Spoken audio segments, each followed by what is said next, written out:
शिव तुम जागो, शिव तुम जागो, इस वाक्य को समझाने की कृपा किया जाए। ये जिज्ञासा जो अभी पढ़ी गई है, ये भी एक शब्द ही है, लेकिन इस शब्द को बोला था मां नीलम आनंद जी ने। शिव तुम जागो। और उस समय के कार्यक्रमों में इसका बैनर लगाया जाता था, शिव तुम जागो दीदी नीलम आनंद लिखा जाता था उसमें। ये शिव कौन है जो जागा नहीं? ये शिव क्या सोए थे? ये जागा जागा महादेव क्यों कहते हैं हम? क्या महादेव सोए हैं? न वो शिव सोया है, न उसकी सत्ता सोई है, लेकिन हमारे आपके हृदय में जो शिव है वो सोया है। ये कैसे होता है? क्योंकि हम कहते हैं कि हमको क्या पता कि मेरे अंदर महादेव हैं कि नहीं है। जैसे कोई बच्चा जन्म लेता है, उसको नहीं पता है कि उसके अंदर पति का भाव है या पत्नी का भाव है, उसको नहीं पता। वो तो पैदा ही हुआ है तो पता चलता है कि ये मेरे पिता हैं और ये मेरी माँ है। तो उसके अंदर भाव पैदा होता है पुत्र का या पुत्री का। मेरी माँ है, मेरे पिता हैं, ये मेरा भाई है तो भाई का भाव पैदा हो गया, ये मेरी बहन है, भाई का भाव पैदा हो गया। यानी जो जो रिश्ते सामने आते चले जाते हैं उसी का भाव उसके अंदर से पैदा होने लगता है। लेकिन जब शिव को अपना मानने की बात हुई तो लोगों ने कहा कि भाव कैसे लाएं, कहाँ से लाएं? भाव है नहीं मेरे अंदर तो हम लाएं कैसे? साहब ने कहा कि जिस तरह जन्मजात आपके अंदर सभी रिश्तों के लिए भाव हैं लेकिन सोए रहते हैं, जब वो रिश्ता सामने आता है तो आपके हृदय का भाव प्रकट हो जाता है। किसी लड़की की शादी तय होती है, अभी शादी हुई नहीं है, लेकिन उस लड़के के लिए पत्नी का भाव उसके अंदर प्रकट हो जाता है। उससे पहले वो कहाँ था उसको नहीं पता। पति का भाव प्रकट हो जाता है पत्नी के लिए, इससे पहले कहाँ था ये भाव? ये तो नहीं था, लेकिन प्रकट हो जाता है। एक दिन वो माँ और पिता भी बनते हैं। कहाँ था ये माँ का भाव? कहाँ था ये पिता का भाव? पहले तो नहीं दिख रहा था, ये अंदर में कहाँ सोया था? जैसे ही वो रिश्ता सामने आया है, अभी अभी डॉक्टर ने कहा है कि आप माँ बनने वाली हैं, आप पिता बनने वाले हैं, और अभी आपने बच्चे को देखा ही नहीं है, अभी तो 9 महीने बाद देखना है, लेकिन आपके मन में माँ के ममता की धार फूट जाती है। पिता के मन में पिता का दायित्व का भाव आ जाता है। अभी वो पैदा भी नहीं हुआ है, सूचना आई है सिर्फ। ये भाव कहाँ था? शिव के लिए भाव कहाँ है? हम खोजते हैं बाहर और वो है मेरे आपके मन के अंदर। तो वो जब जैसे ही हम कहते हैं हे शिव आप मेरे गुरु हैं, यानी एक रिश्ता पैदा होता है। सामने वो शिव हैं, गुरु के रूप में हैं, मैं शिष्य के रूप में उनके सामने हूँ, तो मेरे मन में वो भाव प्रकट हो जाता है तुरंत। इसमें समय भी नहीं लगता, एक क्षण में, क्षण के भी 100वें हिस्से में पैदा होता है। सोचा है, सुना है और प्रकट हो गया है। जगत गुरु नमस्तुभ्यम, जगत के गुरु तुमको प्रणाम है, संभवे गुरुवे नमः। इस तरह के कितनी पंक्तियों से ये भारतवर्ष प्रदीप्त है, लेकिन वो सबका है और अगर मेरा नहीं हुआ तो किसी काम का नहीं है। शिव सार्वजनिक हैं, सबके देवता हैं, देवों के देव हैं, महादेव हैं, लेकिन वो महादेव, महा यानी महा शब्द जो लगा है, यानी अब उससे ऊपर कोई है ही नहीं। इसीलिए आपने देखा होगा शिव के विभिन्न स्वरूपों में महा शब्द लगा है। महामृत्युंजय, महायोगेश्वर, महाऔढ़रेश्वर, महाकापालिक, यानी जितने भी तरह के रूप हैं सब में महा लगा है। और हम कहते हैं कि अब उससे ऊपर कुछ भी नहीं है। तो जब वो शिव चलना चाहेगा तो जगत में आएगा। एक दिन इस सूक्ष्म से स्थूल की उत्पत्ति हुई, एक दिन स्थूल से फिर से सूक्ष्म बनने की बारी है। तो साहब ने कहा, माँ नीलम आनंद जी ने कहा कि शिव तुम प्रत्येक हृदय में जागो, शिव तुम जागो। कौन शिव? वो जो सत्ता है वो नहीं, वो जो मेरे मन में तो है लेकिन प्रकट नहीं होता, सामने नहीं आता। और जिस दिन वो शिव प्रकट हो जाता है फिर हमारा मन भी वैसा ही विस्तार पाता है। प्रेम और समर्पण, करुणा, दया, ये सब ऐसे भाव हैं कि अगर आपके मेरे मन में हो वो भाव, तो देखिएगा, आप गौर करिएगा कि अगर आपके मन में किसी के लिए प्रशंसा है, किसी के लिए करुणा है, तो आपका मन हल्का होता है। ये आप अपने जीवन में करके देख सकते हैं।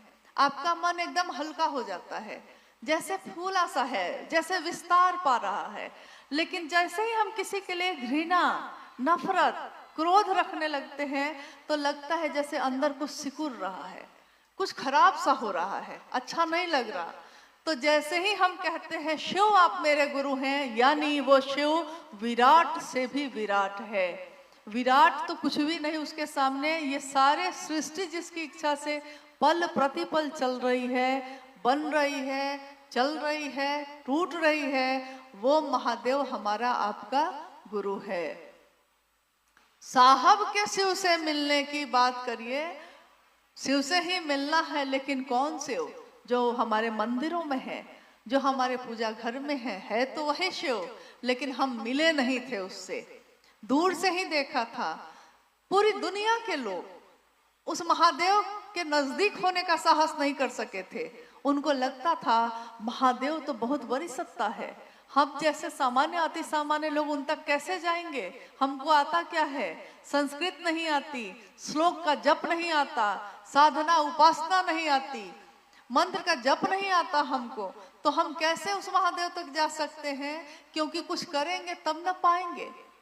इस काल खंड में महामानव, मैंने अभी कहा कि महाशब्द जिसके नाम के आगे लग जाता है, अब उससे ऊपर कुछ भी नहीं है। तो हम कहते हैं महामानव, शिव के शिष्य हरिंद्रानंद जी को हम कहते हैं महामानव है, वो युग पुरुष है। वो युग पुरुष, एक ऐसा पुरुष जिसने पूरे युग की, पूरे कलयुग की दशा और दिशा ही बदल दी। मात्र ये विचार है, लेकिन सामान्य से अति सामान्य लोगों में ये संचरित है और बढ़ती ही चली जा रही है। उसका अपना परिणाम है, उसका अपना प्रभाव है। एक निष्ठ होइए, समर्पित होइए अपने गुरु शिव के लिए। 1 घंटा ही समय दीजिए, ईमानदारी से दीजिए। कोई नहीं कहता है कि 24 घंटे महादेव महादेव आप करिए, कोई रिश्ता ऐसा नहीं कहता। शिव भी गुरु है, वो क्यों कहेंगे? भाई तुमको मैंने परिवार दिया है, ये जीवन दिया है, ये धरती दी है, तो भोगो भी, मोक्ष भी मिल जाएगा, कोई दिक्कत नहीं है। लेकिन अगर थोड़ी देर के लिए भी महादेव की बात करते हैं तो ईमानदारी से करिए, उतनी ही देर। क्योंकि हम अपने बच्चों को तो कहते हैं लेकिन खुद नहीं समझते। हम अपने बच्चों को कहते हैं कि बेटा अरे 1 घंटा पढ़ो ना मन से, 1 घंटा पढ़ो। तो कहता है कि 1 घंटा कैसे पढ़े मम्मी? तो आप कहते हैं कि 1 घंटा पढ़ो मन से। अगर पढ़ोगे ना तो 1 घंटा भी रोज अगर पढ़ोगे तो रिजल्ट अच्छा हो जाएगा। हम कहते हैं कि नहीं? और 1 घंटा भी अपने गुरु के लिए हम ईमानदारी से अगर दे सकें। हाँ, अनुरोध ये है कि इन पचड़ों में ना पड़िए कि दूसरा क्या कर रहा है, क्योंकि जैसे ही आप दूसरे को देखने लगते हैं, अपनी तरफ देखना हम लोग भूल जाते हैं। एक गुरु के आश्रम में उनका बहुत शिष्य रहता था और गुरु जी ने कहा, शिष्य लोग जब जाने लगे तो गुरु ने कहा कि कुछ ना कुछ प्रसाद के रूप में दे देता हूँ। एक शिष्य ने कहा कि गुरु जी मुझको प्रसाद नहीं चाहिए, मुझको कोई ऐसी चीज चाहिए जिससे मैं जान लूं कि दूसरों के मन में क्या चलता है। तो गुरु के पास एक आईना रखा था। गुरु जी ने आईना, शीशा उठाकर उस शिष्य को दे दिया और कहा कि ठीक है, लो ये शीशा, ये आईना लो। इस आईना में जिसकी तस्वीर तुम देखोगे, इस आईना में जिसका चेहरा देखोगे, उसके अंदर क्या चल रहा है तुमको पता चल जाएगा। शिष्य जो है बड़ा खुश हुआ, अद्भुत चीज मिली है।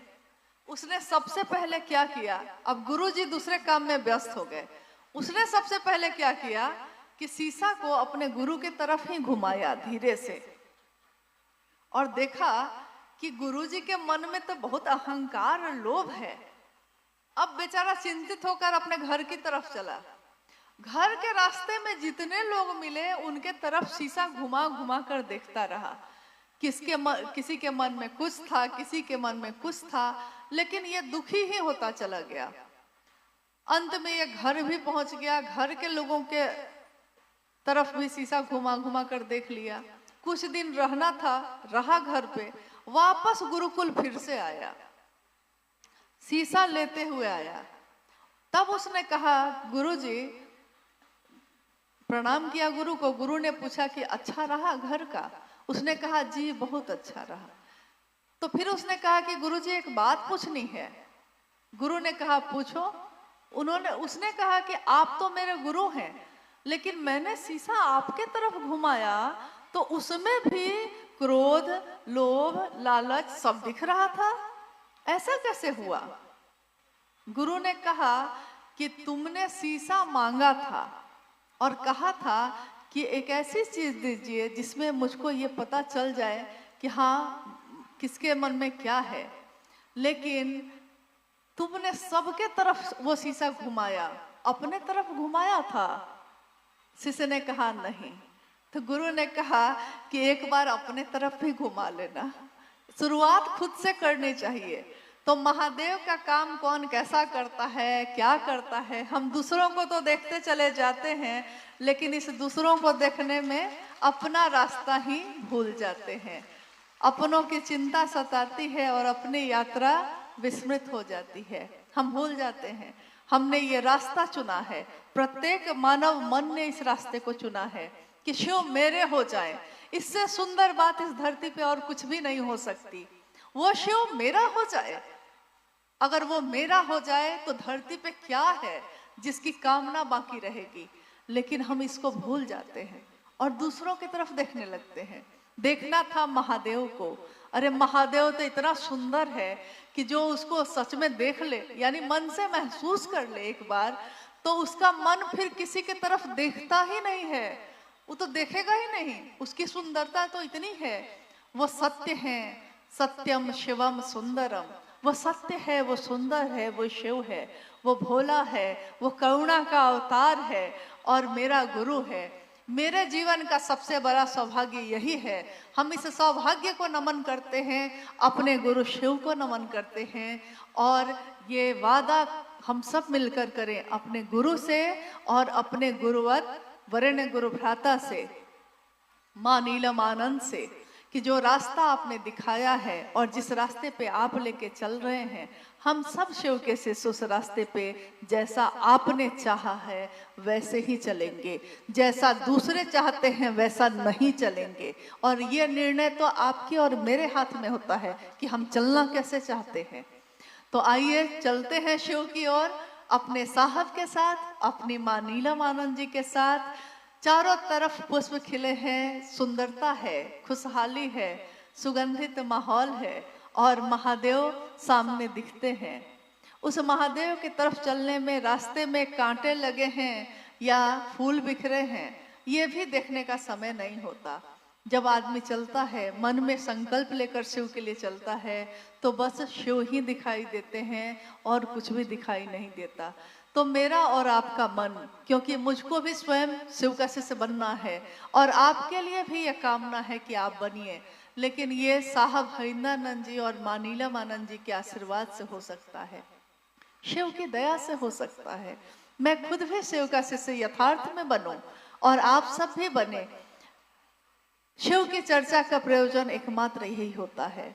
शिव भाव से संजात एवं प्रगाढ़, शिव भाव से यानी शिव भाव जो मेरे आपके हृदय में है उससे भींगा हुआ हो, वो प्रगाढ़ हो, गहरा हो।